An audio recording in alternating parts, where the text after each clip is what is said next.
we're going to be talking about getting started with Red Hat OpenShift on IBM Power.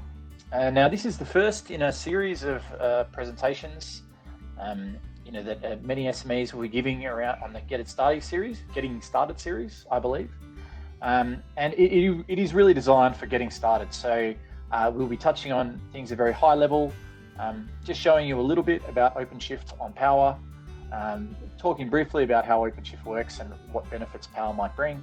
At the end, we'll have a little demo. So I'll run up an application, scale some pods up and down, maybe if we have time, even deploy some operators very quickly. So hopefully you guys get out of it. As Gerard mentioned, please keep this interactive. If you have any questions, please type them in the chat. I'm sure someone will be monitoring that and can mention any questions to me. But just to start it off, we're just going to quickly go through some slides, just to level set for everybody and make sure we're all on the same page. So just very quickly talk about containers, orchestration, and open source. Touch on IBM Power and their systems, so whether that be on-prem or off-prem. Talk about some performance benchmarks and some customer references with Power, and then we'll jump into the demo. So in terms of containers, orchestration, open source, why are we interested in that, right? And hopefully this isn't news to too many people, but just to make sure we're level setting here, really the important thing to me from a technology point of view, being interested in containers and orchestration as a technologist, is really that number in the top kind of middle there, so that 84%. And so what containers have allowed businesses to do is get their applications out faster to the business. So whether that be to internal stakeholders inside your business or to external customers who might be, acquiring a good or service off your business, being able to get features and applications and value out to your customers faster is really why containers is one of the reasons why containers have shot up so greatly. Right? And containerization, orchestration, app modernization. And so there are a lot of things that go along with that. So app modernization, making all our applications into microservices and things like that. But really, that is really the important number. And then probably the second most is that one on the bottom right of your screen there. So the 60% increase in digital transformation projects. So really enabling digital transformation and getting value to your customers faster is really why, in my opinion, containerization, app modernization has taken off so drastically over the last couple of years. And when we talk about this, an important point to mention is IBM really does truly believe in a hybrid multi-cloud, right? So being able to run these applications wherever they need to be run, when they need to be run. And so containerization, orchestration, and particularly open source really gives you the power to do that. So whereas before, if you wanted to scale up or scale down your application, particularly with big monoliths, it really was a matter of we scale this up permanently at another version of this application permanently. You can't, it was very difficult, I should say, to scale up a full monolithic application exactly when your customers need it.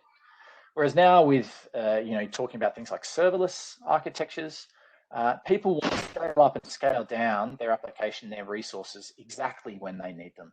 All right, so I have requests coming in now. I want to deal with a lot of those requests now, and in an hour, I may not have all those requests coming in. Can we scale down that quickly? I don't want to be working on a day basis or even an hour basis. I want to be working on a minute by minute basis. And so having that to be able to run where we need them to and how we need them to is very, very important. And that really is, to enable that, we really do need a hybrid multi-cloud solution. And OpenShift Power does give us this. So, and just to make sure we all know what OpenShift is, so essentially OpenShift is the downstream version of Kubernetes. They add some things to it. And really, where I see the value of the OpenShift is that point on the bottom left to simplify management on or off premises. So when we're looking at default Kubernetes, there can be a lot of customization that needs to go into that. And in particular, if you're running Kubernetes with different clusters in different locations on different machines and potentially on different architectures as well, there can be a lot of different things you need to do for each version of Kubernetes to get it working in the same way. The point of OpenShift is meant to be OpenShift wherever it runs, whether that be in IBM Cloud, AWS cloud, on-prem, wherever that happens to be, OpenShift should behave like OpenShift every time. And so with Kubernetes, sometimes we need to worry about, okay, what's the difference between the implementation on, let's say, IBM Cloud and on-prem, or on AWS and on-prem? How are those different, and how do I need to manage those differently? OpenShift is really aiming to take some of those challenges away, as well as adding some things around the outside of Kubernetes, particularly in terms of security and pipelines, to enable you to build quickly, deploy quickly, and deploy securely anywhere you need to do that. And so, hey, Matt, I just got a quick question, if I may. So what you're saying is, if I'm running, let's say, some of the so-called traditional workloads, which I've been running for many years, AIX or IBM I, in my data centers and power servers, I can still start exploring OCP, OpenShift on Power? Yeah, certainly. So there's no reason why OpenShift can't run in the same box as LPARs that are running IBM I or AIX, for example. It would simply be a different LPAR on the same box, and you would run Linux on that LPAR. And in particular, there are some use cases where that is beneficial, where you want the containerized, modernized workloads to be running next to your systems of legacy, you might call them, and that enables speed of communication with those systems. As well as all the reliability and things you come to expect from those systems inside the containerized world. Right. So in that way, we are also closer to the data, isn't it? That also gives an extra advantage, I guess. That's right. Yeah, that's exactly right. Correct. Okay, great. Sorry for the interruption. Keep going. No, that's all right. And so having a look then, how does Power fit into this hybrid cloud world and how we do that? And so I think most people should be familiar with Power servers on premises. That is, been the way they've been consumed for the last couple of decades. But we now also do have Power in the cloud as well. So in particular, the one I have some experience with is IBM Power virtual servers in IBM Cloud. And that is very quick to run up. And I have run up an OpenShift cluster on IBM Power virtual servers in the cloud. So we do have, there is an easy way to run that up. And there are some Terraform scripts that IBM's provided to be able to run that up for you. So whether you want to do this on-prem or in the cloud, you certainly have options to run OpenShift on Power in both those locations, which is obviously very nice to have. And so just quickly having a look at Power and why would you consume this, whether on-prem or in the cloud? And really, there's three kind of important things when you're dealing with, I guess, the cloud native world, if you want to put it that way. The first is, we've updated the way you can consume resources, so you can actually consume these on-prem in a cloud-like manner. So by that we mean pay-per-use, minute-by-minute pricing. You'll see a couple of slides on that in the future. We do also, you can also automate Power servers with Ansible. So just like you would automate the rest of your server fleet, you can make some Ansible playbooks for your Power servers, run them against your Power fleet, and that will be able to automate those and do configuration management against that.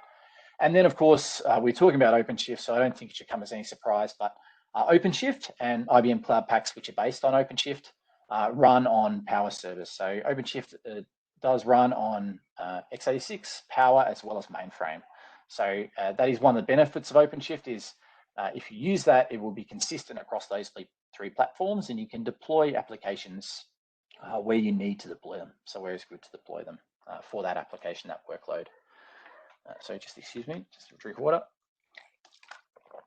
So having a look at how we can consume resources, and with enterprise pools, you can consume resources on a minute-by-minute basis as you exceed a baseline. So if we come to the next slide, this probably describes it a little better, but if you see down the bottom left there, you'll see systems A, B, and C. They kind of go into that pool 1, and you can see as you average out that work, so not average out, combine that work, does it go above the base credits that you have? And if it does go above the base credits that you have, you can be monitored on a minute-by-minute basis for that. So really, you can get a good price for what you're going to use all the time, and then depending on how much risk your company wants to take, what they want to do, you can spike above that, and that's charged at a very granular basis. So really, a cloud-type consumption model you can grab on-prem. And as we mentioned before, Gerard, this applies not only to the OpenShift workloads, but to the AIX and IBM I workloads too. So very attractive there, whether you want to run it on-prem or off-prem. And this, having a look now at some performance. So what workloads might you want to use Power for, right? Why would I want to run OpenShift on Power, and what kind of workloads on OpenShift would be good for Power? And so the answer to that is really what was good on Power before. So the answer to what runs well on Power hasn't changed. The method of running it might have, but the answer hasn't. So here you can see an internal benchmark that IBM ran with MongoDB on OpenShift. And you can see in terms of containers per core, we were able to get about 3 times more containers per core. So there you can save on your licensing, particularly if you're licensed per core. And so you'll have a look. The 2 machines are very similar. You'll see on the left just less cores in the Power server. And you can see we got kind of double the containers there. And that's really how we can get down to that 2.6 times performance based on that number of cores. So price performance, I should say. So really workloads like databases and things like that, and particularly AI and machine learning, very, very good for Power servers, and very, very good on OpenShift with Power servers as well. And so a quick customer reference I found interesting was the Massachusetts Open Cloud. So Massachusetts Open Cloud uses OpenShift and Power servers to serve out their AI and machine learning services to organizations, universities, all around the Boston, New England area. So, in the state of Massachusetts in the US. And so really, you can see a couple of customer testimonials there, but what we've worked to do with them is to make really a platform for AI and machine learning based on open source standards and open source technology that allows, I guess, anyone to come in and do something in a standard way that they would like. And if they like it more, there's a very standard way they can expand that out into their own data centers and things like that. So, that was all. Most of the slides I wanted to cover. I don't know if this is a good time to break for questions, Gerard, or did you want me to continue into the demo, the interesting part, probably for people? Matthew, I think we should keep going with the demo, and if there are questions, I think we'll take them right at the end, just after the polls. Yeah, no problem. Great going. Thank you, Matthew. No, that's all right. So just a couple of quick slides before we jump into having a look at OpenShift running on Power. You can try this yourself. So if you go to OpenShift, so you should see the link in the top right there. Hopefully my screen is not, there we go. You can see that link there. You can go there and you can grab details and you can actually go there and get software. So a 60-day evaluation for running OpenShift. And as you can see, you can run on many locations, but Power Systems as well as mainframe are down there in the bottom right of the screen. So feel free to jump on and do that. The other example to use is just to mention, we're not actually going to show you installing a cluster. Installing a cluster takes probably a bit long for this demo, but there are very detailed instructions on how to install a cluster. So if you just jump onto the Red Hat documentation, if you search OpenShift install cluster, you come to this page. I'll actually quickly show you this page before we jump into the demo as well. But there are very, very detailed instructions, and everything you need, all the information you'll need to install a cluster is here in this web page. That second link I've done, that's actually a little tutorial for how to install OCP on Power Virtual Servers, so in the IBM Cloud. And that uses some Terraform scripts to deploy that. So if you've got some Terraform skills or you want to develop some of those, feel free to jump on there. And that really is fairly easy to do. It took me a little bit of time. The only catch there is just be careful of where you make things like object buckets and things like that. But to be honest, most of the time that I had was uploading images to the cloud because my upload speeds are pretty poor from home. So that was most of the time that was taken up in doing that. And just one last slide before we jump in. This is roughly what a OpenShift cluster on Power would look like. It's obviously not the same for everybody. And you can change that OpenShift number to 4.5 as well. So it's any version of 4. It doesn't have to be 4.3. But really what you're going to have is this layer up the top. So your DNS, your bastion or helper node, DHCP, HA proxy or load balancer, depending on how you're going to do that. You then have the OpenShift layer itself. So normally 3 master nodes, and then any number of worker nodes. The minimum recommended number is 2. The cluster I'll be showing off today uses 3. But obviously, the more work you put on your cluster, the more nodes you'll need to run that work. So that just, those nodes scale up and down. And when we talk about nodes here on Power, we really mean LPARs. So it doesn't have to be the whole machine. And particularly if you just want to try it out and you've got one spare Power machine, you can run up all these LPARs on a single Power machine just to try it out, and that's not a problem. If you need a bit more resiliency, you might spread your master LPARs over multiple machines, just to make sure if one goes down, you don't lose all your master nodes for your cluster. And then looking at NFS, NFS is probably the storage I'd recommend at the moment, but we do have some other storage that are supported, but NFS is fairly well tested and fairly stable. So let's try this. They say, where are we? Whoops, sorry. I just have to figure out how to jump off this screen and show. There we are. Sorry about that. It's been a while since I've presented in PowerPoint. So I just jump here. So here is the web page I mentioned before on installing IBM Power. As you can see, you have a lot of things here, but really you can go down. I mean, I'm just going to give you a very, very brief this, but you can see here minimum cluster resources. You'll notice here it doesn't mention the load balancers or the bastion node. I would recommend having a load balancer and a bastion node. For the lab that I'm going to run the demo on, we've actually combined those. So the HA proxy is running on our bastion node, but that, or the helper node you might call it, that allows kind of a nice access into your cluster and a bit of I guess a security point where if all stuff comes in there, you can just make sure that's secured and you don't have to worry as much about everything else behind. But let's jump straight into OpenShift. So once the cluster has installed, you will actually, if we jump in here, so make sure I'm still live. So you'll actually get some instructions for how to do this, and it'll actually tell you to export the kube config command. So let me just type that in there. And you see I've already done that. So you can see my colleague Ben Sweeney set up this cluster for us. And once that has been exported and your cluster has been installed and is up and running proper, you should be able to log in. And after you log in, you can do an OC get nodes.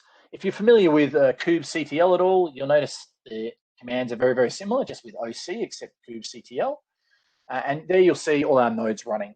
If I do a wide, you'll see a bit more, but you'll see here, what I want to point out to you here is this PPC64LE.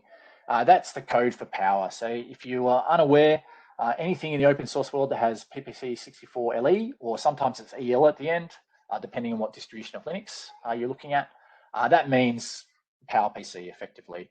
And I believe it's S390X is for mainframe. So if you're wondering what those two codes mean, that's all it means. It just means that particular architecture.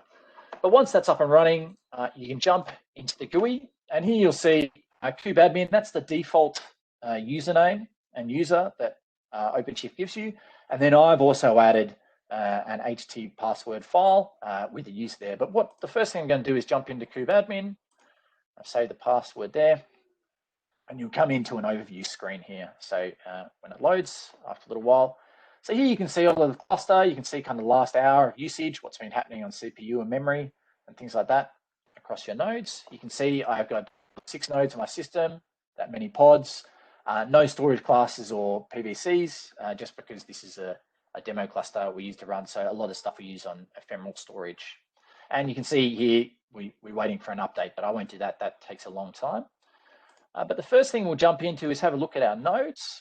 And you'll see here we have 3 masters, M1, 2, and 3, and 3 workers, W1, 2, and 3. And so if I jump into the master, what I just wanted to show you here is another way, if you don't feel like typing in OC commands, you want to have a look at the GUI. Here it tells us the architecture of our nodes. So more proof that I am actually running this on a Power server. You can believe that I'm running it on Power.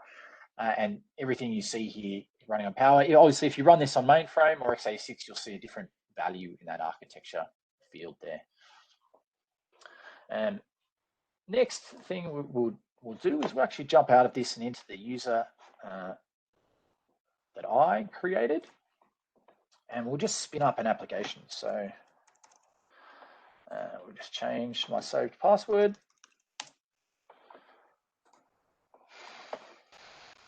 And so you'll see here, we just have one project. So one project I've made for my user. That's my Matt R project. And I'm going to jump into the developer screen. So administrator lets you administer your cluster. You'll notice there's not all the features here that I've given this user that we had on our QC Telegram. So for example, I can't jump into compute where I jumped in before and show you that cluster. But what we'll do in the developer screen, we'll just jump in here, is here you can see we don't have any applications running in this project at the moment. So a project is like a namespace in Kubernetes. So if you're used to Kubernetes terminology, think of projects mainly as very, very similar to namespaces. And we have lots of different ways we can deploy an application. So we can grab one from a Helm chart if we have the Docker file. If we just have the container image that we've already made and we want to deploy that, what we're going to do is we're going to deploy one from our catalogs. This is actually going to use technology called source to image inside OpenShift. And I'm going to deploy the builder image of an HTTP server. So I just click on that and then create application. And here I can determine what kind of image do I want to build from. Do I want to build from the latest or 2.4? Maybe 2.4. Where's my source? So source to image actually takes source from a Git repo, puts it into that, combines it almost with the image, builds it together, and then and you'll get an application from there. I'm just going to do the sample that OpenShift gives us. We can also do some more advanced features there. I'm just going to leave that there and leave normal names. And most importantly, I'm going to create a route to this application. So for those who might not know what routes are, you'll have an object called a service, which enables network communication between pods inside the cluster. A route enables that service or that application to be seen from outside the cluster. So we're going to see that. And hopefully, if everything goes nicely for us, we'll have a look at the actual static web page that it develops. So you can see you might get a little bit concerned, say, oh no, what's happened to our pod here? Something's happened. But what we're waiting for is we're waiting for this build to finish. And what we'll see when this build to finish is this build running, you'll actually get a tick there. One good thing about source to image is actually say, if you want to go check out the source code, you can click on there and it will actually open up the GitHub page, the Git page you put in there. So if you put in a Git URL, you can jump to that. And you can see here, our build is complete. We've gone to a tick, our container's running, we got rid of that failed container, and we're now running a container. So it looks like everything's gone well for us. You can see our service, as I mentioned before, has connected some ports from inside the container, so inside the pod, out to our infrastructure, and our route is up there as well. And so what this button here will do is actually open the URL to our route. And here we can see this was the web page that was created. So the standard page. And once again, just to kind of prove that's the case, what we can actually do is we can jump into the pod. We can actually run the terminal into the pod. And so, I can run an ls here. And what we'll do is we'll change our web text. And we'll jump in there. Just ignore my VI skills aren't fantastic, but what we'll do is we'll just delete this, and we'll just change that to hello everyone. Once we've done that, we'll jump up here, reload our page, and you can see we've changed to hello everyone. So very, very simple. Obviously, that's not a good way to change the application. You don't want to be doing that. But that's just really to show, oops, I'm getting a bit of feedback there. Sorry. That's just really to show that what we're doing inside OpenShift does affect our container as well. Another thing that's good to look at is OpenShift allows you to have a look at the YAML. Normally in OpenShift, it gives you these annotations. Just skip past those. The managed fields, just skip past those. That's telling you what you can enter into this YAML file effectively. And we come here and you can see here, so the namespace we wanted to put these pods in is Matt R. You can see what we're doing here with this pod how it's labeled, what we want to do with the restart policy. So we always want to restart this, things like that. So if you've ever gone and looked at Kubernetes and had a look at the YAML, this is actually very, very helpful inside OpenShift, is that we can go in and grab this YAML and we can have a look at that and say, okay, hey, let's do this. And as I change this YAML, it will actually change. And so I'll show you that with the deployment. We'll go and have a look at the YAML and we'll change that on the fly, and you'll see the number of pods going up and down. So I'm just going to jump back out of that. So the first thing we're going to do is, all right, what happens when a pod fails? So I'm going to jump into this pod and delete the pod, and we'll see if I can be quick enough. It's not always the case, but here. So see resources, we have our one pod terminating, and then we've got our second pod up and running. And actually, if you have a look at that, you'll notice our work that we've done before has disappeared.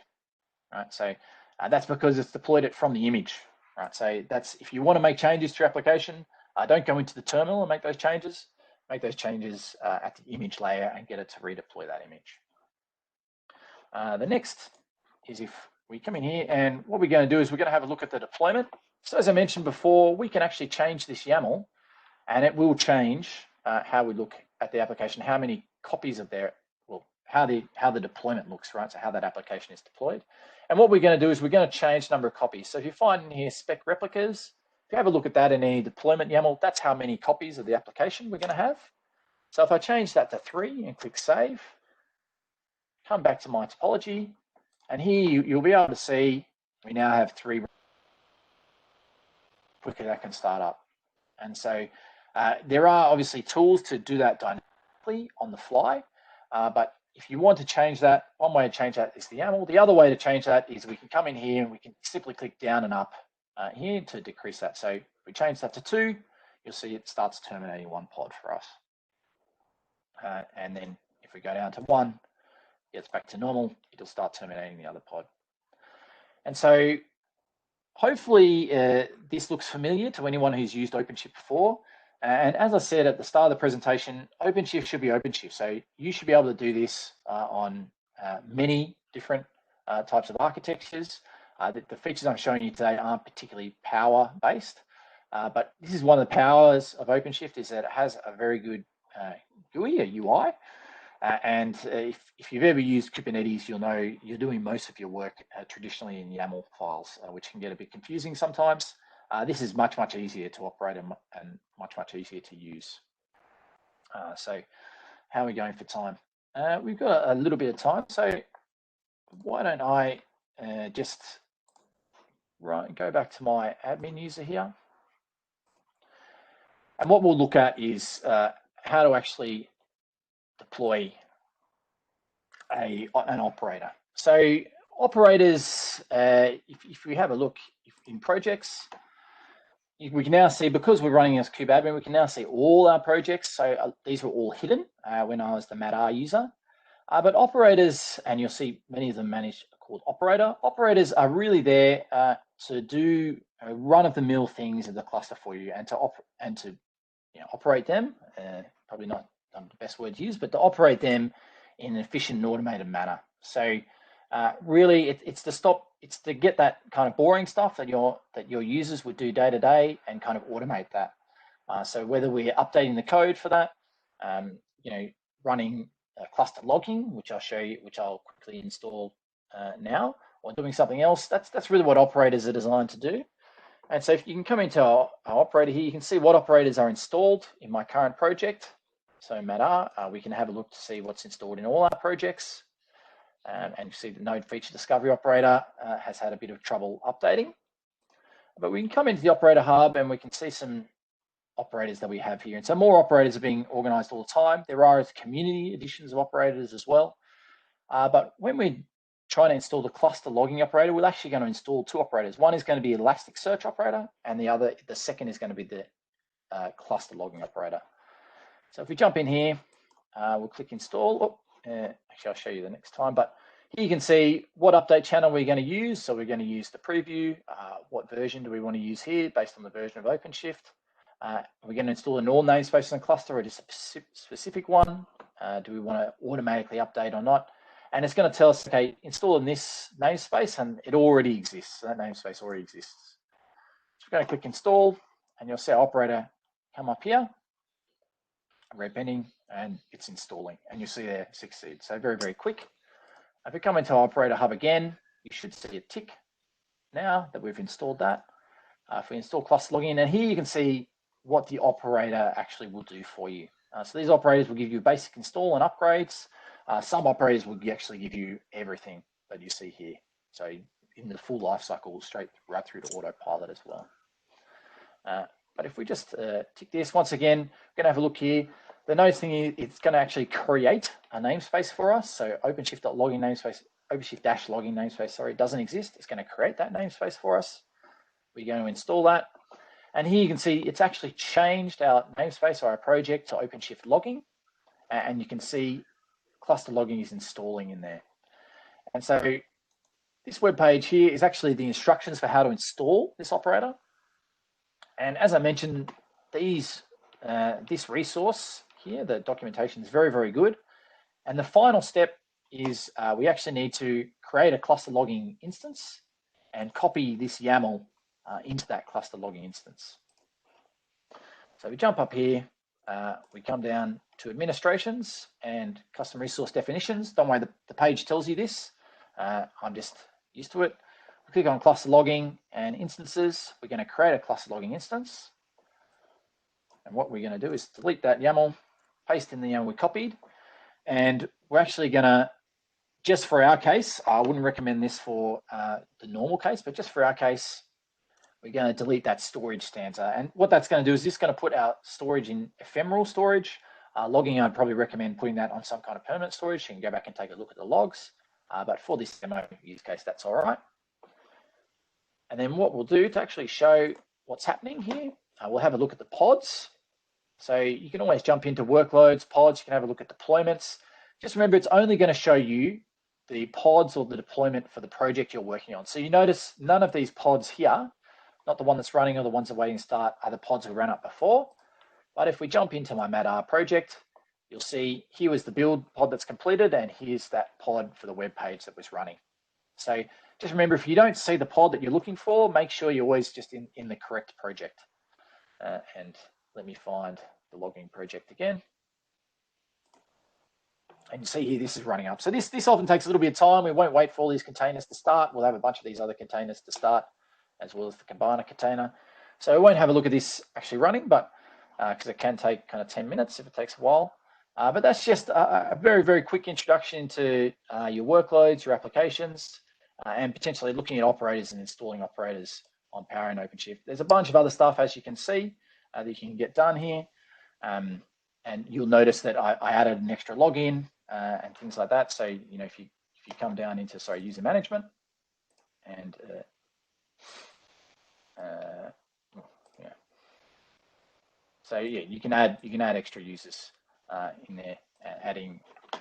So here you see that HTTP file that I've added there, and once again the YAML associated with that and all of that kind of stuff. So that's really the main stuff that I wanted to show you guys.